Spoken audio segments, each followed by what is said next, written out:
Hello hi welcome नमस्ते। मेरा नाम ऋतिक और हम फिर से बात करने वाले हैं एक और इंटरेस्टिंग कंसेप्ट के ऊपर। तो ये वीडियो उन बच्चों के लिए मोस्ट इंपोर्टेंट होने वाली है जिनके पास सेमेस्टर 1 में सब्जेक्ट है इंट्रोडक्टरी माइक्रो इकोनॉमिक्स। तो चलिए शुरू करते हैं आज की वीडियो। इस कंप्लीट सीरीज के नोट्स ऑलरेडी बन चुके हैं। जिन बच्चों को नोट्स परचेज करने हैं इस नंबर पे जाए 9667836336 यहाँ पे व्हाट्सएप करके नोट्स ले सकते हैं। ठीक है, नोट्स आपको दो चीज मिलेगी, एक आपका जो भी ये स्टडी मटेरियल उसकी पीडीएफ, दूसरी पीडीएफ मिलेगी important question with previous year question answers. चलो शुरू करते हैं आज की वीडियो। तो आज हम बात करने वाले हैं लेसन नंबर 4 जो इकोनॉमिक्स का one of the favourite chapter है, यानी कि डिमांड एंड सप्लाई। ठीक है, जो काफी मतलब क्या मस्त चैप्टर है, एक नंबर का चैप्टर है डिमांड और सप्लाई। तो आज हम बात करने वाले हैं पहले डिमांड के बारे में। पहले हम एक काम करते हैं, पहले हम इसको समझ लेते हैं हम इस चैप्टर पढ़ना क्या है, क्योंकि ये वीडियो इस चैप्टर की इंट्रोडक्शन भी होने वाली है, साथ में कुछ चीजें हम और समझेंगे। ठीक है, तो पहले समझते हैं लर्निंग ऑब्जेक्टिव कौन कौन से हैं इस वीडियो के। जो पहला लर्निंग ऑब्जेक्टिव है वो क्या है, understand the laws of demand and supply. हमें लॉ समझने पड़ेंगे डिमांड और सप्लाई के। ठीक है, पहले हम वो डिस्कस करेंगे। दूसरा जो हमारा होगा वो होगा factor affecting the laws of demand and supply. ऐसे फैक्टर जो डिमांड को अफेक्ट करते हैं, डिमांड और सप्लाई को अफेक्ट करते हैं। तीसरा जो हमारा होगा understand the difference movement in demand curve and shift along the demand curve. फिर हम समझेंगे कि डिमांड कर्व में मूवमेंट कैसे आता है और शिफ्ट कब आता है। ठीक है, वो चीज हम डिस्कस करेंगे। तो ये तीन हमारे लर्निंग ऑब्जेक्टिव है। दिखने में तीन ही है पर ये अपने आप में बहुत बड़ी चीज है। तो पहले एक काम करते हैं, पहले समझते हैं डिमांड को। ठीक है, तो अगर मैं सिर्फ और सिर्फ यहां पे डिमांड की बात करूं तो डिमांड और दूसरा हमारा क्या होगा, सप्लाई। इसको समझने से पहले ना कुछ चीजें मार्केट के बारे में समझ लेते हैं। ठीक है, हम सब जानते हैं कि एक चीज है काफी इंपोर्टेंट, वो है मार्केट की प्राइस। अब यहाँ पे क्या है हमारे पास, इंट्रोडक्शन। अब इंट्रोडक्शन में क्या है, हम सब जानते हैं कि रिसोर्सेज जो है ना वो सबके पास क्या है, लिमिटेड है। अब रिसोर्सेज लिमिटेड होंगे तो सिंपल सी बात है, हम प्रीवियस में डिस्कस कर भी चुके कि हमें उसे एलोकेट करना पड़ता है अलग अलग चीजों में अपनी प्रायोरिटीज के हिसाब से। यानी कि जिस चीज की हमें हाईली जरूरत है हम सबसे पहले वहां पे खर्चा करते हैं। यानी कि देखो आपने भी देखा होगा अपनी फैमिली में, आप सबसे पहले किन गुड्स में खर्चा करते हो जो नेसेसरी है, जो बहुत इंपॉर्टेंट है। फॉर एग्जांपल खाने पीने का सामान है ना। फिर दूसरी चीज कौन सी होती है, जो चीज थोड़ी जरूरत वाली है। उसके बाद आता है लग्जरी गुड्स। सबसे कम खर्चा हम किसके ऊपर करते हैं, लग्जरी गुड्स के ऊपर, क्योंकि उसकी इंपॉर्टेंस सबसे कम होती है। वो हम सिर्फ शौक के लिए लेते हैं या फिर लग्जरी के लिए लेते हैं। तो आई मेरी बात समझ में। तो यहाँ पे क्या होता है हमारा, यहाँ पे कि जो मैं कहना चाह रहा हूं इंट्रोडक्शन में, allocation of resources depends on the price. तो जो एलोकेशन किस पे डिपेंड करता है, प्राइस पे। ठीक है, price of the goods which are determined by the demand and supply of the goods. जो किस पे डिपेंड करती है, डिमांड और सप्लाई पे। वो भी किस डिमांड और सप्लाई पे, गुड्स की डिमांड और सप्लाई। तो ये दो मार्केट फोर्सेज हैं। डिमांड भी एक मार्केट फोर्स है, सप्लाई भी एक मार्केट फोर्स है। ये होती क्या है हम डिस्कस करेंगे उसको, पर ये दोनों मिलकर क्या डिटरमाइन करते हैं, प्राइस डिटरमाइन करते हैं। Therefore, the buyers and sellers of the goods in the market determine their price। और इसीलिए जो बायर्स हैं और जो सेलर्स हैं ये दोनों मिलकर क्या करते हैं, प्राइस को डिटरमाइन करते हैं किसी भी मार्केट के अंदर। क्योंकि मार्केट क्या है, मार्केट एक ऐसी जगह है जहां पे बायर और सेलर मिलते हैं किसी चीज के लिए, एक्सचेंज करने के लिए। अपने हम पैसे देते हैं, बदले में सामान ले लेते हैं। तो ये क्या होता है, मार्केट में होता है। तो यहाँ पे देखो, तो मार्केट हमारी क्या है, तो कोई आपसे पूछे कि मार्केट क्या होती है तो क्या बोलोगे, it is a place where different buyers and sellers meet। ये वो जगह है जहां पे डिफरेंट बायर्स और सेलर्स मिलते हैं और अपनी ट्रांजैक्शन को परफॉर्म करते हैं। फॉर एग्जांपल मंडी देखो, मंडी आपने वर्ड सुना होगा। या फिर एक होता है हमारा क्या, इंटरनेशनल मार्केट, यानी जहां पे हम इंटरनेशनल ट्रेड्स करते हैं, इंपोर्ट एक्सपोर्ट करते हैं, वो चीज। अब जो मार्केट है ना ये तो हो गई फिजिकल फॉर्म, यानी कि मार्केट की कौन सी फॉर्म हो गई, मंडी फिजिकल फॉर्म। हमें खुद जाना पड़ता है फिजिकली वहां पे सामान लेने के लिए। इंटरनेशनल मार्केट भी एक तरह से फिजिकल फॉर्म हो गई। कुछ लेकिन यहाँ पे होते हैं नॉन फिजिकल फॉर्म, जैसे आजकल आप देखे होंगे ना फ्लिपकार्ट, अमेजन, ये सब क्या है कि हमने घर बैठे बैठे सामान ऑर्डर कर दिया। ठीक है, जोमेटो, खाने पीने की चीजें, मतलब आजकल तो मार्केट भी ऑनलाइन ऑलमोस्ट जो है वो ऑनलाइन शिफ्ट हो चुका है कि हम डायरेक्टली अपनी चीज ऑर्डर करते हैं, वो हमारे घर आ जाती है, उसे डिलीवरी में दे जाता है, हम पैसे उन्होंने पे कर देते हैं, हमें मार्केट में जाने की जरूरत ही नहीं पड़ती। यानी कि मेजर मार्केट जो है वो कहां शिफ्ट हो चुकी है, ऑनलाइन शिफ्ट हो चुकी है। तो a market can be non physical और ई मार्केट। तो मार्केट जो है वो नॉन फिजिकल फॉर्म में भी हो सकता है और ई मार्केट भी हो सकता है। अब मार्केट जो है हम लोग कंपटीशन के बेस के हिसाब से बनाते हैं। फॉर एग्जांपल मोनोपोली, आपने सबका नाम सुना होगा। अगर आपने 11वीं में माइकल रोज पढ़ी थी तो, नहीं पढ़ी कोई दिक्कत नहीं, भाई पढ़ाएगा। सुनो, मोनोपोली एक ऐसी मार्केट की फॉर्म होती है कि मोनोपोली का मतलब पता है क्या होता है, अगर मैं आपको समझाऊं तो मोनोपोली जो है वो दो वर्ड से मिलकर बना हुआ है। ध्यान रखना जो रेड पेन में यूज कर रहा हूं ना वो सब अभी करंट में लिखे हुए टॉपिक से, जो भी रेड पेन में लिखे जाएंगे। तो जो मोनोपोली है उसका मतलब क्या होता है, ये बना हुआ है दो वर्ड से, एक मोनो दूसरा हमारा पोली। जो मोनो वर्ड है उसका मतलब क्या होता है सिंगल, और पोली का मतलब क्या होता है सेलर। तो यानी कि जहां पे एक सिंगल सेलर डिफरेंट गुड्स और सर्विसेज को सेल कर रहा होता है बहुत सारे बायर्स को, यानी कि जहां पे वन सिंगल सेलर और लार्ज नंबर ऑफ बायर्स, उसको हम क्या बोलते हैं, ऐसी फॉर्म ऑफ मार्केट को हम क्या बोलते हैं, मोनोपोली। अगर आप इंडिया में देखो तो इंडिया में मोनोपोली किसकी है, रेलवेज की, है ना। इंडियन रेलवे एक तरह से क्या है, मोनोपोली लेके बैठी हुई है। वैसे तो उसे भी प्राइवेटाइज करने की कोशिश चल रही है, पर मोनोपोली है उसकी। दूसरा क्या था हमारे पास यहाँ पे, मोनोपोलिस्टिक कंपटीशन, जहां पे कुछ ही सेलर्स है, लार्ज नंबर ऑफ बायर्स है। अब कुछ सेलर यानी कि 4 5 10 15 ऐसे, ज्यादा नहीं है यहाँ पे भी, उसे हम क्या बोलते हैं, मोनोपोलिस्टिक कंपटीशन। सॉरी थोड़ा सा गलत बता दिया। मोनोपोलिस्टिक कंपटीशन एक ऐसी फॉर्म ऑफ मार्केट होती है जहां पे सेलर्स ही बहुत ज्यादा होते हैं और बायर्स ही बहुत ज्यादा होते हैं, ठीक है। ऐसी उसको हम क्या बोलते हैं, मोनोपोलिस्टिक कंपटीशन। और जो था ना वो था हमारा ओलिगोपोली, जो थर्ड टाइप का था, जहां पे कुछ सेलर्स हो, लार्ज नंबर ऑफ बायर हो। अब बताओ ऐसी मार्केट सोच के बताओ जहां पे सेलर बहुत ज्यादा है और बायर भी क्या है, बहुत ज्यादा है। ऐसी मार्केट फॉर्म कौन सी हो सकती है, ऐसी मार्केट फॉर्म एक ही है जहां पे सेलर्स भी बहुत ज्यादा है और बायर्स भी बहुत ज्यादा है, ठीक है। जैसे कि एग्जांपल दूं मैं यहाँ पे, फोन्स की मार्केट है ना, मोबाइल फोन्स की मार्केट जो है, सेलफोन की जो मार्केट है, उसमें क्या है, लार्ज नंबर ऑफ सेलर्स भी और लार्ज नंबर ऑफ बायर भी है। तो क्या बहुत रेयर कंपनीज को आप जानते होंगे, आपने बहुत से नाम भी नहीं सुना होगा, और जिनके नाम भी सुनेंगे वो कंपनी भी क्या है, बहुत ज्यादा है। इसके बाद क्या आता है हमारे यहाँ पे, परफेक्ट कंपटीशन। परफेक्ट कंपटीशन में क्या होता है, ठीक है, जहां पे लार्ज नंबर ऑफ सेलर्स और लार्ज नंबर ऑफ बायर्स मिलकर सेम टाइप्स के जो गुड्स है उसको एक्सचेंज करते हैं, यानी कि यहाँ पे होमोजीनियस गुड्स सेल किए जाते हैं। यहाँ पे होमोजीनियस नहीं होता, क्योंकि मोबाइल फोन जो है वो अपने फीचर पे क्या होता है, डिफरेंशिएट करते हैं। एक फॉर्म में लिखना भूल गया, जिसमें मैंने ये बताया था कि यहाँ पे कुछ ही सेलर्स होते हैं और लार्ज नंबर ऑफ बायर होते हैं, ठीक है, जिसको हम क्या बोलते हैं, ओलिगोपोली। इसको हम क्या बोलते हैं, ओलिगोपोली। ओलिगो का मतलब क्या होता है, फ्यू, और पोली का मतलब क्या होता है, सेलर, जहां पे कुछ ही सेलर्स है, ठीक है, और लार्ज नंबर ऑफ क्या है, बायर्स। उसको हम क्या बोलते हैं, ओलिगोपोली फॉर्म ऑफ मार्केट, ठीक है। तो उसे मैंने गलती से मोनोपोलिस्टिक में बता दिया था, पर वो गलत था। मोनोपोलिस्टिक में क्या होता है, लार्ज नंबर ऑफ बायर भी होते हैं, लार्ज नंबर ऑफ सेलर भी होते हैं। बस फर्क ध्यान रखना, इसमें फर्क क्या होता है, इसमें जो प्रोडक्ट है वो डिफरेंशिएट करता है अपने फीचर्स के हिसाब से। आपने देखा होगा ना, मोबाइल फोन के फीचर्स क्या होते हैं, काफी डिफरेंट होते हैं, उसके हिसाब से प्राइस डिटरमाइन किया जाता है। और जो परफेक्ट कॉम्पिटिशन है, इसमें जो है, जो गुड्स बेचे जा रहे हैं वो सारे क्या होते हैं, होमोजीनियस, सेम टाइप के। इसके बाद बात है भैया, ये तो चलो हमने बात कर ली मार्केट की, क्योंकि मार्केट में ही बायर्स और सेलर्स बैठते हैं। लेकिन अब जो हमें बात करना है वो करनी है डिमांड और सप्लाई की। चलो चलते हैं डिमांड और सप्लाई के पास और डिस्कस करते हैं डिमांड और सप्लाई क्या होती है। तो अगर डिमांड को हम समझें तो डिमांड का मतलब क्या होता है, ठीक है। अब उससे पहले आपको एक चीज समझनी पड़ेगी, वो है डिजायर। डिजायर यानी कि हमारी चाहत। अब चाहत तो हमारी बहुत बड़ी बड़ी होती है, ठीक है, लेकिन वो डिमांड नहीं बनती। फर्क होता है डिजायर और डिमांड में। अब डिजायर तो भाई किसी की कुछ हो सकती है, ठीक है, कि कोई कुछ भी सोच सकता है कि मैं तो चांद को धरती पर ले आऊंगा। अब डिमांड तो ये भी हो सकती है, डिजायर तो ये भी हो सकती है, पर क्या डिमांड बन जाएगी, लेके आइयो भाई, बड़े बड़े लोग तो ला नहीं पा रहे, तू लिया पृथ्वी पे। हाँ बस वो अलग बात है, ठीक है, सस्त्यासिक वादे कर देते हैं, है ना, कि हम चांद ले आएंगे, हम सितारे ले आएंगे, आते हैं नहीं उनसे भी कुछ भी, ठीक है। टॉफी तो आती नहीं उनसे, सिल्क वाली डेयरी मिल्क की, तान चाय लाने की बात कर देते हैं। तो मैं यहाँ पे कहना क्या चाह रहा हूँ कि डिमांड और डिजायर में फर्क होता है। अब डिजायर का मतलब क्या होता है, चाहत। अब चाहत तो आदमी किसी भी चीज ही कर सकता है। अब चाहत तो आप आलिया भट्ट की भी कर सकते हो, पर दिक्कत रणवीर आपके मारेगा। तो दिक्कत पता है क्या है, तो यही मैं समझाना चाह रहा हूँ कि डिजायर जो है ना, उसमें फर्क होता है और डिमांड में फर्क होता है। डिमांड का मतलब क्या है कि जिस चीज के अंदर, जिस चीज को आप, क्या आपके अंदर चाहत भी है, डिजायर तो है ही, पर आप उस चीज को अफोर्ड भी कर सकते हो। यहाँ पे एक वर्ड होता है अफोर्ड, है ना। यानी कि मान लो मैं सिल्क खाना चाहता हूँ डेयरी मिल्क की, और मेरे जेब में पड़े हुए इतने पैसे जिसमें सिल्क आ जाएगी, तो वो मेरी क्या बन जाएगी, डिमांड। तो ध्यान रखना क्या डिफरेंस होता है डिजायर में और डिमांड में। तो डिजायर कभी भी डिमांड नहीं बन सकती जब तक उसमें एक चीज ऐड ना हो जाए, वो है अफोर्डेबिलिटी, ठीक है। तो जब डिजायर और उतना पैसा भी हो तब जाके हमारे पास क्या बनती है, डिमांड बनती है। तो जैसे आप समझते हैं डिमांड में क्या होता है, तो it is the willingness of buyer. ये क्या है, willingness of buyer to buy a commodity at given price. मतलब जब एक प्राइस लेवल पे एक बायर किसी चीज को बाय करना चाहता हो, उसको क्या बोलते हैं, डिमांड बोलते हैं। यानी कि अब मान लो मैं मार्केट गया, मम्मी ने कहा बेटा आलू जब ही लेके आइयो जब तेरे को क्या मिले, 15 रुपए किलो मिले, तो क्या होगी मेरे लिए, डिमांड बनेगी।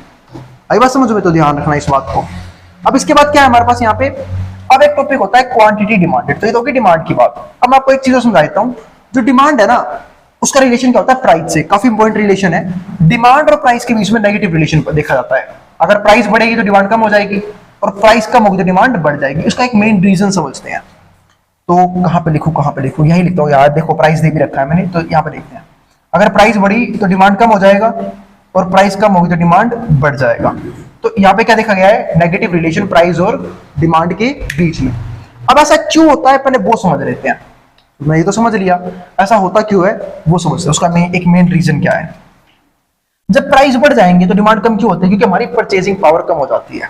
मैं आपको इसके लिए एग्जांपल लेते हैं। मान लो मार्केट में जो है ना, जो सेब है वो है 100 रुपए किलो, ठीक है, और आपकी पॉकेट मनी भी 100 ही रुपए है, ठीक है, 100 रुपए किलो है, ठीक है, तो 100 रुपए पर केजी, तो ये ध्यान रखना, ₹100 पर केजी, और आपकी पॉकेट मनी भी 100 रुपए है। तो भाई आप गए सेब लेने, सेब का प्राइस हो चुका है अब 200 रुपए पर केजी। अब सेब का प्राइस 200 हो गया तो क्या हो गया, आपकी परचेजिंग पावर कम हो गई। अब तो आप 100 रुपए में कितने रुपए लेके सेब लेके आ पाओगे, सिर्फ आधा किलो, 200 रुपए किलो हो चुका है सेब। लेकिन यही सोचो अगर 100 रुपए की बजाय सेब 50 रुपए हो गया, यानी आपकी परचेजिंग पावर बिना पॉकेट मनी बढ़ चुकी है। यानी कि घर से आपको भी मिले 100 रुपए, लेकिन अब सेब कितना हो गया, सस्ते हो गए सेब, 50 रुपए किलो हो गए। आप कह रहे अरे वाह, अब तो आपका भाई 2 किलो सेब खाएगा, क्योंकि 50 रुपए के हिसाब से 100 रुपए में 2 किलो सेब आ सकते हैं। तो मैंने वही चीज समझाई, अगर प्राइस बढ़ता है तो हमारी परचेजिंग पावर कम होती है, तो हम डिमांड को कम कर देते हैं, और जब हमारा प्राइस कम होता है तो हमारी परचेजिंग पावर बढ़ जाती है, तो डिमांड को बढ़ा देते हैं। तो देखो ये रहा प्राइस का डिमांड से रिलेशन। तो ये रहा हमारा प्राइस, ये रहा हमारी क्वांटिटी। जितना प्राइस ऊपर जा रहा है क्वांटिटी तो नहीं कम होती जा रही है, और जितना प्राइस नीचे आ रहा है उतनी क्वांटिटी बढ़ती जा रही है। इसको हम ऐसे ही बना लेते हैं कई बार, ये भी वही रिलेशन है प्राइस और क्वांटिटी में। जब प्राइस हमारा Q1 था, प्राइस हमारा P1 था, तो हम यहाँ पे Q1 क्वांटिटी डिमांड कर रहे थे। जब हमारा प्राइस P2 हो गया घट के, तो हमने क्वांटिटी बढ़ाई Q2 कर ली। जब हमारा प्राइस और कम हो गया P3, हमने क्वांटिटी Q3 कर ली। ये हमारा जादू है इकोनॉमिक्स का। तो डिमांड और प्राइस में कैसा रिलेशन देखा गया, यहाँ पे पॉजिटिव रिलेशन। अब एक बात और समझते हैं यहाँ से, ठीक है, तो क्या डिमांड का रिलेशन थोड़े बड़ी चीज समझ भी ली कि प्राइस और क्वांटिटी डिमांडेड में क्या रिलेशन होता है। अब एक चीज होता है क्वांटिटी डिमांडेड। अब एक तो होता है कि आप कितनी रुपए में वो चीज खरीदना चाह रहे हो, कि जैसे कि मैंने अभी एग्जांपल दिया ना कि आप मार्केट जा रहे हो, मम्मी ने कहा कि तो जो आलू है जब लेके आइयो जब 15 रुपए किलो मिले।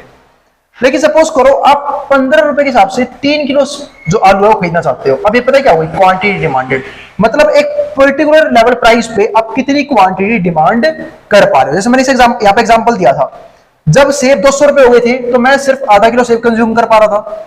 जब सेब 100 रुपए थे तो मैं 1 किलो कंज्यूम कर रहा था। और जब सेब 50 रुपए किलो हो गए तो मैं 2 किलो सेब कंज्यूम कर पा रहा था। क्यों? क्योंकि मेरे पास इनकम लिमिटेड है, और अगर प्राइस बढ़ेंगे तो मैं कम क्वांटिटी कंज्यूम कर पाऊंगा, और जब प्राइस कम हो जाएंगे तो मैं ज्यादा क्वांटिटी कंज्यूम कर पाऊंगा। अब इसके बाद जो हमारा नेक्स्ट टॉपिक आता है वो आता है हमारा सेकंड पार्ट, जो है इनकम का। अब एक बात का और ध्यान रखना, जब हम डिटरमिनेंट्स पढ़ते हैं ना डिमांड के, तो एक चीज और ध्यान रखना, वो क्या कि जब हम प्राइस को स्टडी करें तो हम बाकी चीज को कांस्टेंट ट्रीट करते हैं कि बाकी चीज में कोई फ्लक्चुएशन नहीं होगा। अब जब मैं इनकम की बात करूं तो बाकी चीज में कोई फ्लक्चुएशन नहीं होगा। यानी कि जब भी हम किसी एक डिटरमिनेंट को पढ़ते हैं, एक फैक्टर को पढ़ते हैं जिसमें डिमांड अफेक्ट कर रहा होता है जो डिमांड को, तो बाकी चीजों को हम कांस्टेंट ट्रीट कर लेते हैं। जब मैं इनकम की बात करूंगा तो अब इनकम की बात करते हैं, और ध्यान रखना जो प्राइस का रिलेशन था ना क्वांटिटी के साथ, इसी को हम बोलते हैं लॉ ऑफ डिमांड, कि प्राइस बढ़ेगा डिमांड कम हो जाएगी, प्राइस कम होगा डिमांड कम हो जाएगी, इसी को हम बोलते हैं लॉ ऑफ डिमांड। ये भी चीज ध्यान रखना। अब आता है इनकम के बारे में। अब इनकम पे क्या इफेक्ट होता है डिमांड का, एक सिंपल सी बात है, जब इनकम कम होगी तो मैं कम क्वांटिटी कंज्यूम करूंगा, जब इनकम ज्यादा होगी तो मैं ज्यादा क्वांटिटी से डिमांड करूंगा। तो यहाँ पे देखो प्राइस कॉन्स्टेंट है, पर क्वांटिटी अगर ली, पहले 10 क्वांटिटी कंज्यूम कर रहा था 20 रुपए के हिसाब से, अब 15 क्वांटिटी कंज्यूम कर रहा हूं। क्यों? पैसा फालतू हो गया है ना, इनकम फालतू हो गई है, तो बस अंधा पैसा आ रहा है तो अंधा पैसा खर्च करेंगे। तो सिंपल सी बात है। तो डिमांड ये थी पहले, अब डिमांड D2 हो जाएगी। तो इसे बोलते हैं राइट वर्ड शिफ्ट। और सोचो को उल्टा हो जाए इसका, आपकी इनकम पहले ये थी अब और कम हो जाए, अब आप और कम क्वांटिटी ले पाओगे, तो दोनों शिफ्ट। अब अगर इनकम बढ़ती है तो कैसा शिफ्ट आएगा, राइट वर्ड शिफ्ट, और इनकम कम होती है तो लेफ्ट वर्ड शिफ्ट। फिर क्या आता है टेस्ट एंड प्रेफरेंस। अब टेस्ट एंड प्रेफरेंस का मतलब पता क्या होता है कि वो चीज आपके लिए टेस्टी है या नहीं है, मतलब ट्रेंड में है या नहीं। अब ट्रेंड भी एक बार वर्ड यूज करते हो, ट्रेंड, कि भाई ये चीज क्यों लेके आया, ये चीज ट्रेंड में थी। ट्रेंड में होने का मतलब क्या होता है कि वो चीज प्रचलित है, हम उस चीज को बाय करना चाहते हैं।